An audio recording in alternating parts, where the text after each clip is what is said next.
O eto, ang ingay.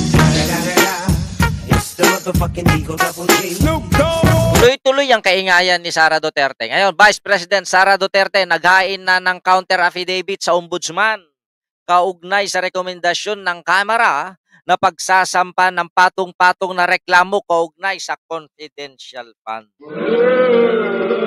Oy, pero sabi naman ni Ombudsman, hindi daw niya pinepersonal yan. Talagang trabaho lang daw niya. Ang tanong ko naman, bakit ngayon lang? Pagaling kayo, ma'am. Sino?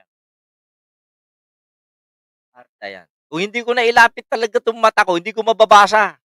Kasi itong right eye ko, malabo rin talaga. Pero ayoko magsalamin. Pero masabi ko, sobrang kaingayan ni Sara Duterte. Isa pa ito, the House of Representatives Prosecution Panel asked on Friday the Senate Impeachment Court to reject, basura, Vice President Sara Duterte's bid to dismiss the impeachment case against her, saying the severity of the charges required no less than a full and transparent trial and her conviction. So, sinasabi naman ng iba, wala daw kakayahan ang Senado para i-dismiss yung kaso. Maliban na merong petisyon, merong motion na i-dismiss. Ang sabi naman, ang hamon naman ng mga Pilipino, kailangan namin makita yung mga ebidensya, kailangan namin marinig ang mga argumento at kailangan namin marinig ang depensa mismo ni Vice Presidente bilang pagdinig at pagkilala sa due process na tinatawag. Diba? Yan yung sigaw ng mga tao ngayon, ng mga Pilipino. Kaya sa mga bago may nakita akong mga, ewan ko lang kung naninibago ko, may mga bago talaga. Kaya pinaggigiitan ng House Representatives Prosecution Panel na dapat ituloy ang pagdinig hanggang sa matapos, hanggang sa masentensyahan.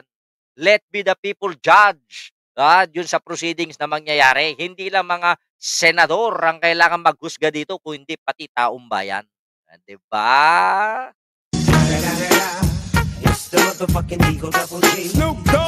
Sobrang kaingayan. Marami bumabati doon. Pasensya na talaga, I will try to catch up sa sobrang kaingayan. Binoljak siya ngayon. Binoljak. Si Sara Duterte ng governor ng Leyte. Kasi sinabi ni Sara Duterte kamakailan, paano naging tourist spot ang 2.6 kilometers na bridge. Ano sabi? Ito naman ang sagot ng butihing gobernador ng Leyte na walang iba kundi si Governor Jericho Petilla. Sabi niya rito, San Juanico Bridge is a tourist destination. Kung meron man 100 kilometers na bridge sa China, di pumunta ka ng China, hayop kang dinagdag ko na lang yun. So, supalpal dito yung nagmamagaling na Vice Presidente na parang may sapak sa ulo kung okay sa inyo. Diba? Mas pinupuri. Kung tourist destination, kung puntahan yan ng mga tao, kung purihin yan ng mga Pilipino, di okay. Diba? Hindi naman ginawa yan para maging puntahan, ginawa yan para makatulong. Pero kung pupunahin mo, sisiraan mo ang isang proyekto dahil yung mga proyekto ng tatay mo ay nagsisibagsakan at puro palpak, mukhang mali naman yata yun. Mukhang na-personal ka na. Akala ko ba politika lang ang labanan dito? Bakit mukhang personal na yung laban? Politically persecution ang tinatawag mo sa sarili mo, pero ikaw yung namumulitika at patuloy-tuloy na naninira na hindi na naubusan ng katangahan at katarantaduhan sa mundo.